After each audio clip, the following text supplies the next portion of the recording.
Notre histoire se déroule au cours des années 40 aux États-Unis.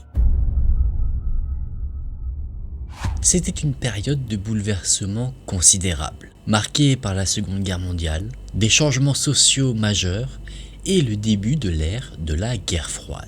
Les États-Unis se remettent là d'une guerre qui a frappé le monde entier, où les hommes avaient été envoyés sur le champ de bataille et où les femmes avaient pris la place de ces derniers dans le monde du travail. La guerre a temporairement bouleversé les rôles de genre traditionnels, avec des millions de femmes entrant dans des emplois industriels ou militaires. Cette période a vu émerger l'image de Rosie the Rifter, symbole des femmes travailleuses. Cependant, après la guerre, beaucoup de femmes ont dû quitter leur emploi pour laisser la place aux hommes de retour du front, ce qui a en soi alimenté les débuts du mouvement féministe d'après-guerre.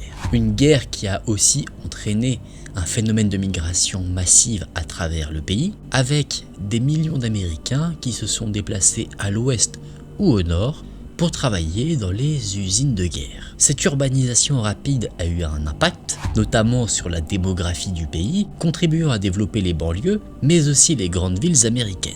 Après la guerre, il y a eu ce qu'on appelle le baby boom, c'est-à-dire un événement où il y a une forte natalité. Un phénomène qui a duré jusqu'aux années 60, et cette explosion démographique a eu un effet durable sur la société américaine tout entière, sur la culture, l'éducation, mais aussi l'économie. Et justement, dans le développement de la culture américaine, il y a eu le développement du cinéma, d'Hollywood. C'est là qu'Hollywood a connu ce qu'on appelle son âge d'or. Les Américains se rendaient beaucoup plus fréquemment dans les salles obscures, le cinéma est devenu concrètement une forme majeure de divertissement pour la population. Alors, fort de ce succès, les studios de cinéma ont pu produire de plus en plus de films qui ont eu du succès, lancer beaucoup plus de carrières d'acteurs ou d'actrices, avec des films qui pouvaient être des comédies musicales ou des films qui étaient un peu plus de la propagande, notamment pendant l'ère de la guerre froide, où on montrait le côté sombre de cette période. Effectivement, on montrait facilement que les Américains étaient gentils et les Russes de grands méchants, en proposant des films qui étaient contrôlés. Il y avait un code, appelé le code Hays, qui était là pour contrôler ce qui était montré dans les films. Donc on se retrouvait finalement avec des films qui étaient parfois assez édulcorés. Pas forcément très proches de la réalité, mais on montrait souvent une Amérique très joyeuse, en soi un peu comme un paradis sur Terre, et une Russie qui était, elle, de son côté, plutôt comme un enfer. Et au cours de l'année 1947, le cinéma continue de se développer. Il fait énormément rêver. Beaucoup voient des acteurs ou des actrices avoir des carrières plutôt prolifiques, devenir de réelles célébrités, être adulés, et forcément, pour certaines personnes, ça peut faire rêver. C'est ce qu'on appelle le rêve américain. Hollywood est à ce moment-là reconnu comme la capitale du cinéma, la capitale mondiale, un endroit qui représentait concrètement un lieu où tous les rêves pouvaient se réaliser, où des personnes ordinaires pouvaient atteindre des sommets. Alors, bien sûr, c'était très inspirant pour la population. En plus de ça, avec des films cultes étant sortis au cours des années 40, il y a eu de grandes célébrités comme Cary Grant, Lorraine Bacall, qui tous ont représenté un idéal à atteindre, que ce soit en termes de succès, de renommée, de richesse. Beaucoup rêvaient de suivre les traces de ces mêmes personnes, car avoir la même vie était le moyen pour des personnes peut-être désabusées de fuir une vie qui ne leur plaisait pas. Beaucoup voyaient dans le cinéma une chance d'échapper à des emplois très peu rémunérés, et même au sein de certaines familles, avoir une personne qui fait carrière dans le cinéma était une source de fierté. Donc c'était quelque chose qui était à terme évidemment plutôt bien vu. Pas forcément quand on voulait se lancer dans le cinéma, mais une fois qu'on avait la renommée, là forcément tout le monde était plutôt fier. Et c'est justement pendant cette année 1947, à ses débuts, au mois de janvier, qu'un événement a bouleversé les États-Unis d'Amérique. Le matin du 15 janvier 1947, une maman qui promenait son enfant dans un quartier de Los Angeles est tombée sur une scène macabre. D'abord, elle pensait qu'elle avait affaire là à un mannequin qui avait été laissé comme ça dans la rue. Mais en se rapprochant de ce qu'elle avait vu, elle s'est rendue compte en fait l'objet de son attention était une femme.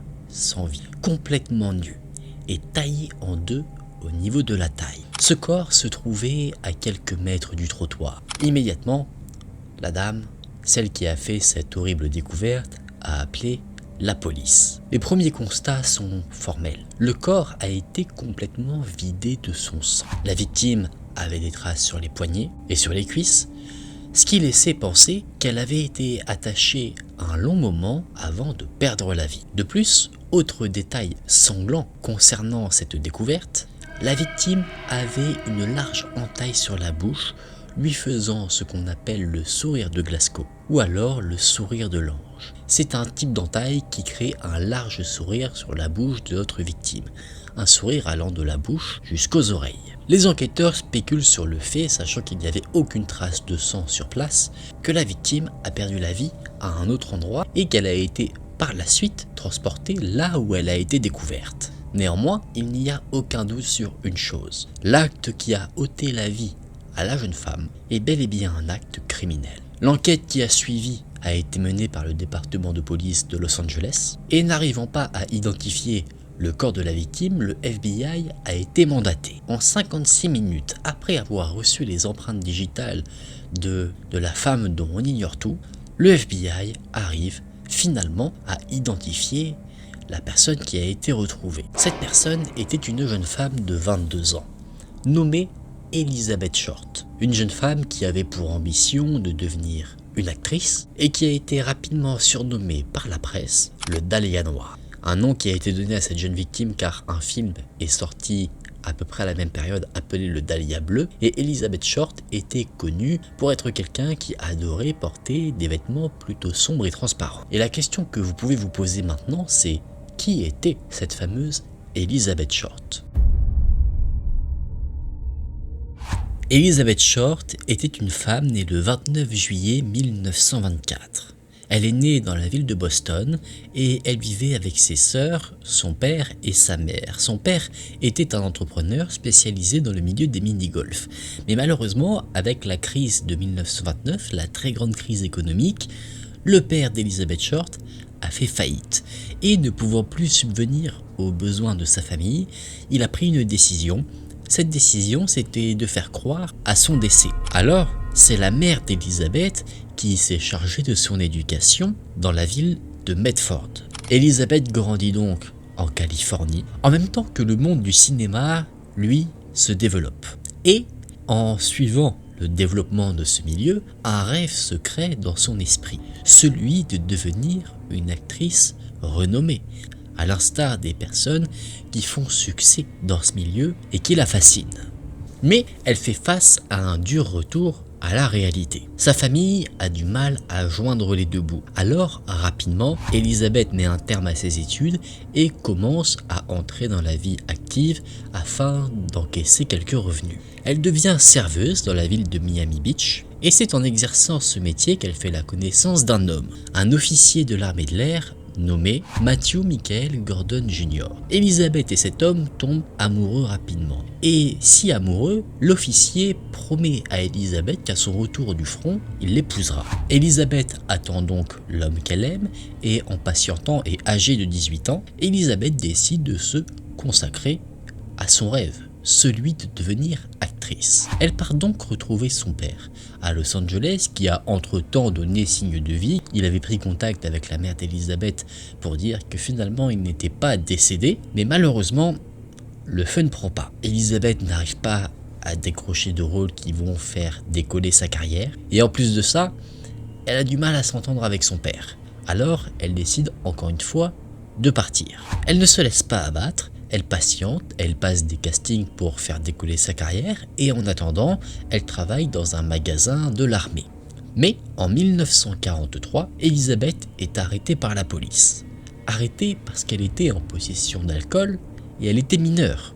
Et oui, aux États-Unis, la majorité n'est qu'à partir de 21 ans. Alors, elle est renvoyée à Medford chez sa mère. D'ailleurs, point important, c'est grâce à cette arrestation-là qu'on a pu l'identifier par la suite quand on a retrouvé son corps, car quand elle a été arrêtée pour possession d'alcool, on avait pris ses empreintes digitales. Elizabeth patiente donc, encore une fois. Elle attend que l'homme qu'elle aime rentre du front pour se marier et vivre sa vie pleinement, mais le destin s'acharne une nouvelle fois sur la jeune femme, car celui avec qui elle comptait se marier perd la vie au cours d'un accident d'avion en Inde à la fin de la guerre en 1945.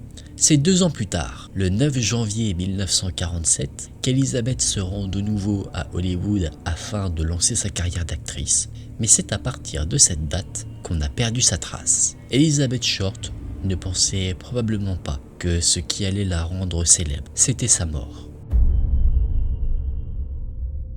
Maintenant que nous en savons plus sur la vie d'Elizabeth Short, les enquêteurs, eux, veulent savoir comment et pourquoi elle a perdu la vie. Tout commence donc par une autopsie. Le médecin légiste a identifié Elizabeth comme étant une femme mesurant 1m65, aux cheveux bruns, les yeux clairs et avec des dents comportant de nombreuses caries. Sur ses chevilles, ses poignets et son cou, il y avait des traces laissant présager qu'elle avait été ligotée à ces endroits. Il y avait également de larges entailles au niveau de sa poitrine, de ses avant-bras, et il était très clair, c'était extrêmement visible que la jeune femme avait été littéralement coupée en deux au niveau des intestins. Ça avait été fait avec presque une précision chirurgicale. De plus, sachant qu'il n'y avait pas de bleu autour des différentes lésions, eh bien, le médecin légiste pense que la découpe, si on peut dire les choses ainsi, d'Elizabeth Short a été faite après qu'elle ait perdu la vie. Il y avait également ce fameux sourire de l'ange, le sourire de Glasgow, avec les entailles de chaque côté de la bouche, entailles d'une longueur de 6 à 7 cm. La personne qui a attaqué Elizabeth Short a également réalisé des entailles au niveau de son entrejambe. Et pour le médecin légiste, il y a de multiples causes du décès. Il y aurait des coups à la tête, mais également des entailles réalisées sur le visage de la victime. Il y a supposition que la personne qui a ôté la vie à Elizabeth ait également abusé d'elle, mais les différents tests en ce sens n'ont jamais été positifs, donc il y a un doute sur ce sujet-là. Alors, on en sait un peu plus sur la cause du décès de notre victime. Mais maintenant, il reste à déterminer pourquoi elle a été assassinée, mais surtout qui est responsable de cette atrocité. Et au-delà de la police, il y a d'autres personnes qui souhaitent en savoir plus. Ces personnes, ce sont les médias, les journalistes. Alors, une fois que l'identité de la victime a été révélée, des journalistes du Los Angeles Examiner ont pris contact avec sa mère, Phoebe, et ils lui ont dit qu'Elizabeth avait gagné un concours de beauté. Ils ont menti sciemment pour obtenir un maximum d'informations sur Elizabeth. Et c'est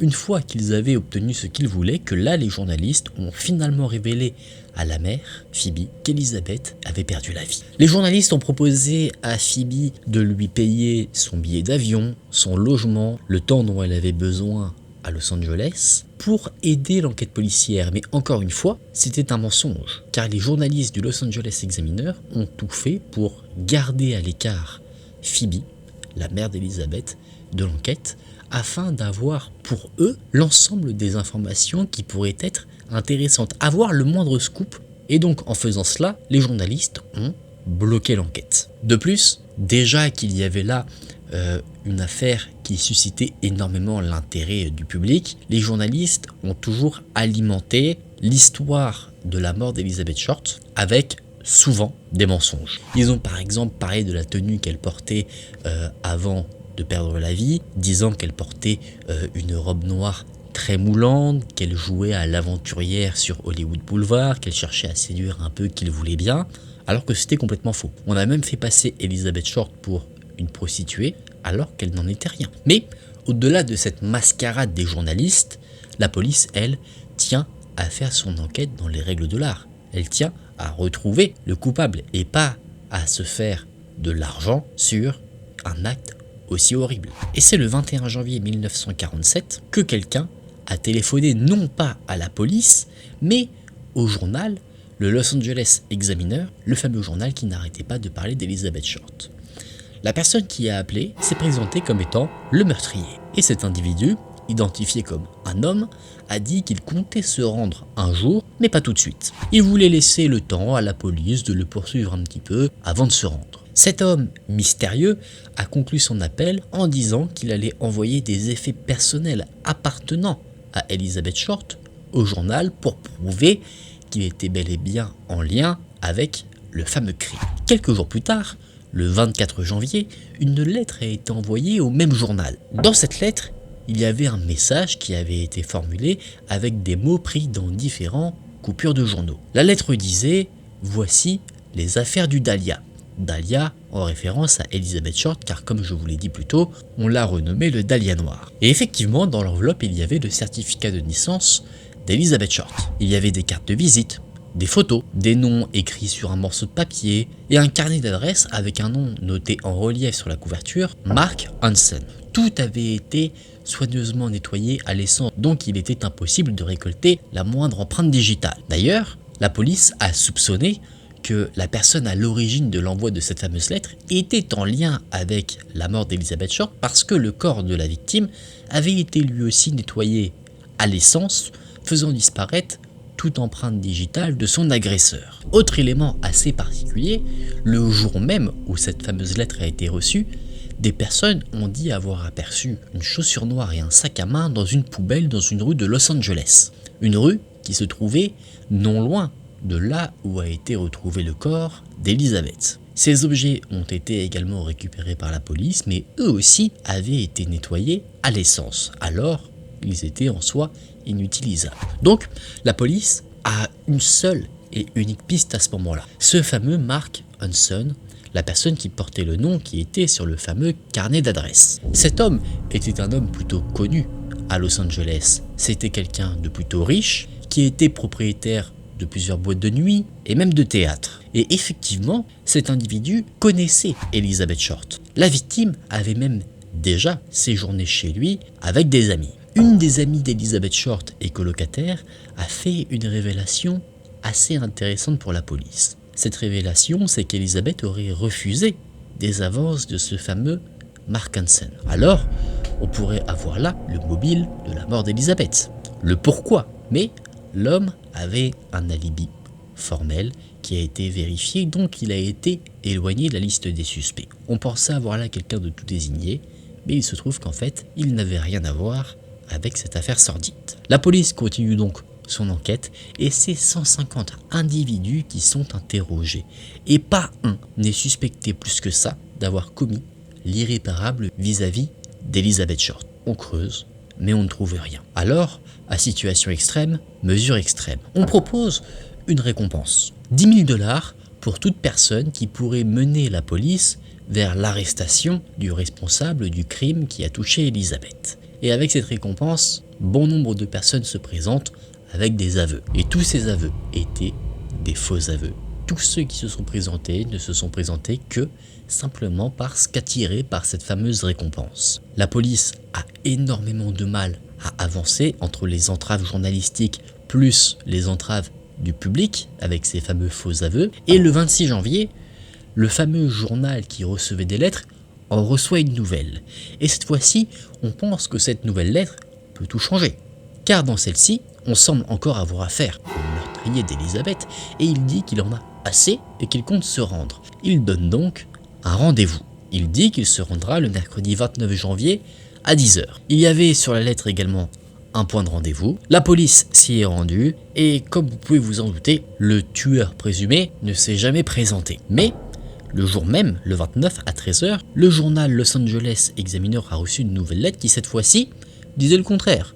L'individu qui devait se rendre cette fois-ci ne veut plus se rendre car selon lui, la mort d'Elizabeth Short était justifiée. Ça n'avait absolument aucun sens. Un peu comme pour l'histoire de Jack l'Éventreur, les journalistes diffusaient les lettres, il ne se passait rien, donc en fait il y avait une sorte d'engouement du public qui suivait cette histoire, mais d'un point de vue extérieur, on pouvait avoir l'impression qu'il se passait des choses, mais dans l'enquête, en fait, on n'avait pas plus avancé que ça. La police se faisait mener en bateau parce que potentiellement le tueur se jouait d'eux, mais aussi parce que les journalistes rentraient dans ce jeu-là. D'ailleurs, je vous ai dit que les journalistes mentaient concernant l'histoire d'Elizabeth Short. Ils continuent, ils donnent des informations absolument fausses. Ils voulaient toujours faire du sensationnalisme. À chaque fois qu'il y avait un nouveau journal qui était publié, il y avait toujours de nouvelles informations, absolument pas officielles parce que l'enquête n'avançait pas, Mais dans le journal, il disait par exemple que Elisabeth avait été torturée avant d'être abattue. Ils ont parlé des fameuses avances qu'avait réalisées Mark Hansen vis-à-vis d'elle. Ils diffusaient des témoignages de personnes qui n'étaient pas forcément des connaissances d'Elisabeth. Par exemple, à un moment donné, le journal a publié le témoignage d'une stripteaseuse disant qu'en gros Elisabeth aimait bien chauffer des hommes, mais qu'ensuite elle n'allait pas au bout. Et ça, c'est un témoignage qui n'a absolument pas été vérifié. Pour vous illustrer la chose d'une manière extrêmement grossière, admettons je meurs parce que j'ai été assassiné, quelqu'un qui ne me connaît pas va dire oui mais il était comme ci, comme ça, etc. alors que pas du tout. C'est juste pour faire partie de cette grosse histoire que la personne dit ça, mais sans preuve, sans fondement. Au mois de février, l'enquête, elle, n'avance pas, les policiers commencent à désespérer, les journalistes, eux, continuent de surfer à fond sur le sujet, ça marche toujours autant, et eux, à chaque fois, bien que l'enquête, elle n'avance pas, eux, par contre, ils ont toujours des informations à donner. Les seules informations officielles ont été données par le capitaine Jacques Donahue, quand il a fait une conférence de presse, où il a dit que selon l'enquête, les officiers de police pensaient que Elizabeth Short avait été assassinée dans un bâtiment isolé ou une cabane en périphérie de Los Angeles et qu'ensuite son corps avait été déposé en pleine ville. Il ajoute également que, au vu des différentes incisions qui ont été réalisées sur son corps, il est possible que la personne qui soit à l'origine de cet acte macabre soit quelqu'un en lien avec la médecine, potentiellement un chirurgien. Et justement, cette réflexion-là donne une idée aux enquêteurs, c'est qu'il y a une école de médecine non loin de là où le corps a été déposé, donc un mandat d'arrêt a été émis contre les étudiants de cette école de médecine. L'école de médecine a accepté de fournir tous les noms, à la seule condition que ça reste confidentiel. Ça a été accepté par la police, et malheureusement, cette piste-là n'a absolument rien donné. Le 14 mars, il y a un événement troublant qui s'est produit, qui pourrait être en lien avec Elizabeth Short, mais on n'en est pas sûr. C'est qu'il y a un sauveteur qui a aperçu à un moment donné des vêtements posés sur une plage. Il est donc allé voir ce que c'était, et à l'intérieur, il a trouvé une note écrite où il avait marqué « J'ai attendu que la police m'attrape pour le meurtre du Dahlia noir, mais pour le moment ils ne l'ont pas fait, je suis trop lâche pour me rendre, c'est donc la meilleure solution pour moi, je n'ai pas pu m'en empêcher, désolé Marie ». Donc on a là la note de quelqu'un qui se serait donné la mort. Est-ce que c'est effectivement une note écrite par la personne à l'origine de la mort du Dahlia noir ou pas? Ça, c'est compliqué à dire, mais ce qu'il faut savoir, c'est que beaucoup de personnes se sont attribuées ce crime uniquement pour devenir célèbres. Ça, c'est quelque chose personnellement que je comprends pas. Donc il est possible ici que la personne ait voulu devenir célèbre, même dans sa mort. Finalement, c'est au printemps 1947 que l'affaire du Dahlia noir est une affaire qui a été classée sans suite. Il n'y avait pas de nouvelles pistes, rien à explorer, aucun suspect. Donc pour les enquêteurs, c'est la fin. Et l'un des responsables de justement ce classement sans suite pour la police, c'est la presse. Et personnellement, j'ai tendance à être d'accord avec ça. La presse a tenu à l'écart la mère d'Elisabeth, ils ont interrogé eux-mêmes certaines personnes, ils ont divulgué des informations, vraies ou fausses. Donc très concrètement, ils ont entravé l'enquête et on voit très bien où cette entrave a mené, vers un classement sans suite et donc vers le fait qu'on ne saura probablement pas qui a mis fin à la vie d'Elizabeth Short et pourquoi. La seule chose qu'on sait, qui a pu être établie au cours de l'enquête, ce sont pas les derniers instants d'Elizabeth, mais ce qui s'est passé probablement un peu avant sa mort. On sait que le 9 janvier 1947, elle est retournée à Los Angeles pour lancer sa carrière d'actrice. Elle revenait de San Diego et elle était avec un homme, Robert Manley, un homme qui était marié et cet homme trompait sa femme avec Elizabeth. Cet homme a été interrogé quand on a établi qu'il avait été peut-être l'une des dernières personnes à fréquenter Elizabeth, et il a dit qu'il l'avait déposée à un hôtel dans le centre-ville de Los Angeles. Elizabeth devait voir sa sœur qui était de passage, et donc on a interrogé des clients de l'hôtel où elle a été déposée, et certains clients ont dit qu'effectivement Elizabeth avait été vue à l'intérieur et elle se serait servie d'un téléphone dans le hall de l'hôtel. Après quoi elle aurait été vue dans un bar, et c'est là qu'on perd sa trace. On ne sait pas si elle a fait une mauvaise rencontre, on ne sait pas où elle est allée ensuite. La dernière fois qu'on l'a vue, c'est dans ce fameux bar qui se trouvait à quelques centaines de mètres de l'hôtel où elle avait été déposée. Bon, on a une enquête qui n'a pas de résolution. Donc tout le monde y va un petit peu de sa petite théorie, de son petit suspect à lui. Dites-vous bien qu'il y en a même qui étaient persuadés que leur voisin était le meurtrier. Pourquoi? Probablement parce que simplement ils ne l'aimaient pas. Certains accusaient même facilement aussi des membres de leur famille, certains se dénonçaient eux-mêmes alors qu'ils n'étaient parfois même pas nés au moment où le meurtre a eu lieu. C'est pour vous dire à quel point les gens étaient touchés à ce moment-là par une énorme connerie. Il y avait évidemment des suspects qui étaient bien plus envisagés que d'autres. Vraiment, ça se tenait, mais il n'y avait peut-être pas assez de preuves qui permettaient de suspecter plus que ça certaines personnes. Par exemple, le fameux Mark Hansen, on pensait avoir l'alibi, le refus des avances qu'il avait fait à Elisabeth, peut-être que il y avait quelque chose qui avait été mis en place pour le protéger, mais qu'il était bel et bien responsable, on ne sait pas. Il y a cette possibilité-là, mais c'est très flou. Une des personnes qui a enquêté sur l'affaire pense qu'elle aurait potentiellement interrogé le réel meurtrier, car quelqu'un aurait témoigné avoir vu un homme garé dans une grosse berline à l'endroit où le corps a été retrouvé. La personne qui a été témoin de cette scène était un voisin, et quand il a vu la berline parce qu'il était assez surpris, la personne qui était au volant s'est empressée de partir.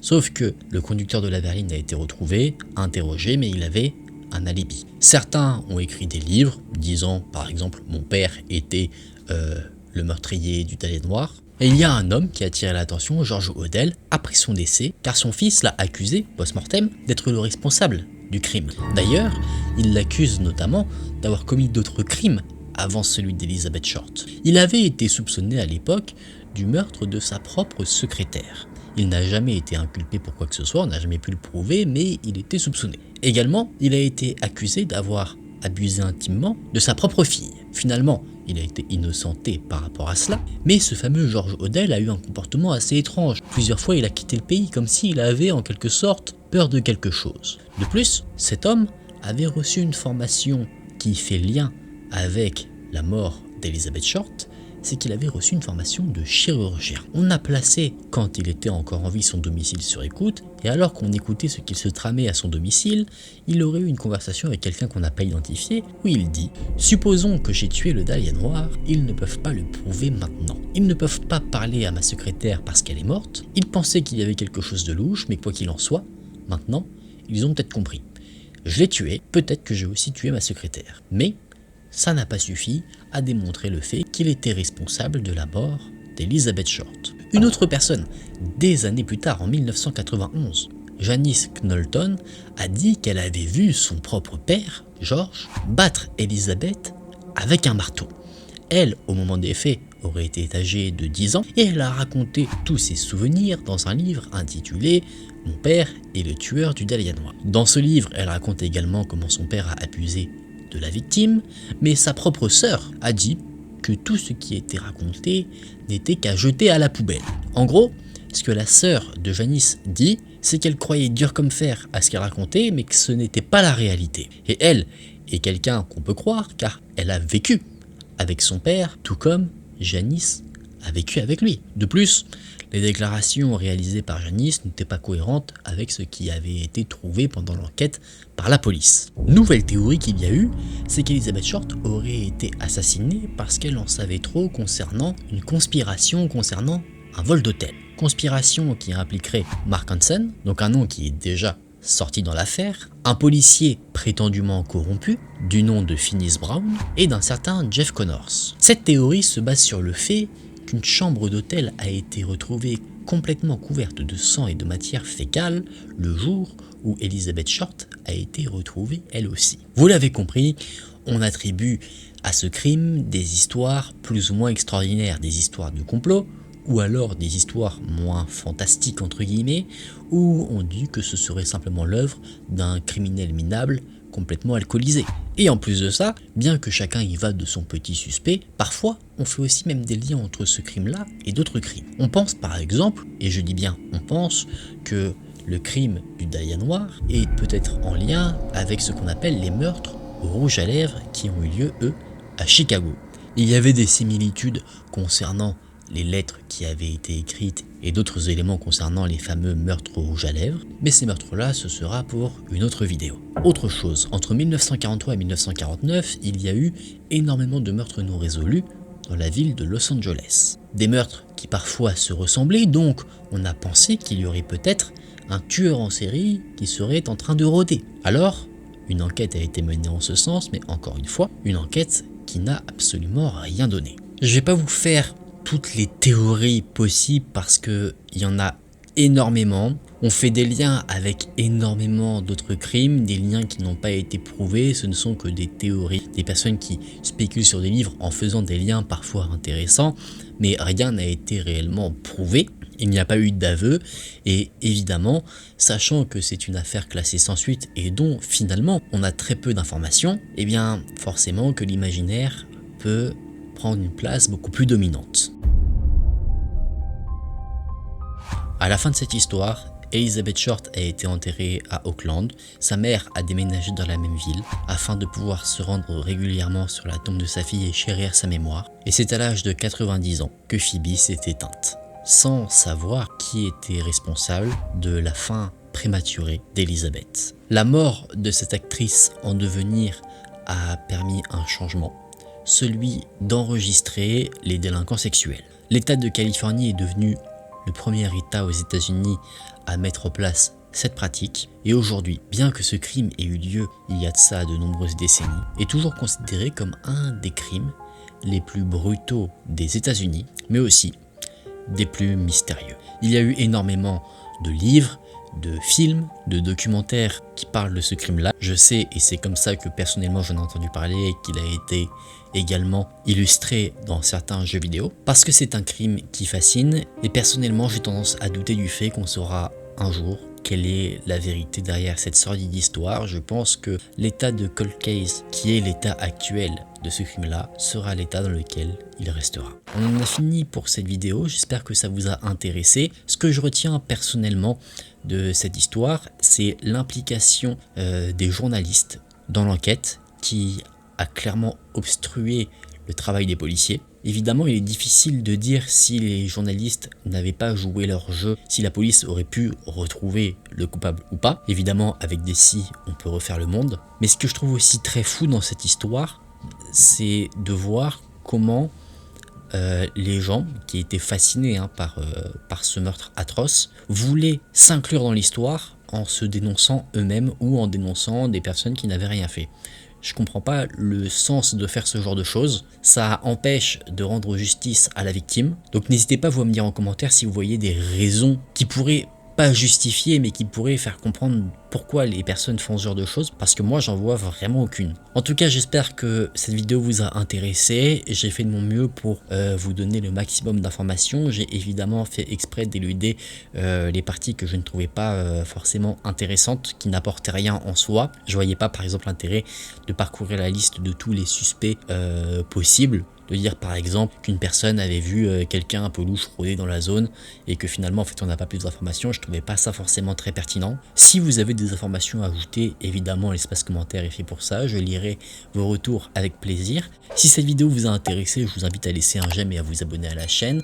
Je vous laisse aussi me rejoindre sur Instagram @IcanTV si vous souhaitez me partager peut-être une histoire effrayante, pas une histoire de meurtre je pense, mais quelque chose qui vous a effrayé et que vous souhaitez que je le partage sur la chaîne. Merci d'avoir regardé la vidéo jusqu'à la fin, ça m'a fait très plaisir de partager cette histoire avec vous. Moi je vous dis à très vite dans une prochaine vidéo, prenez soin de vous, c'était Aiken, salut.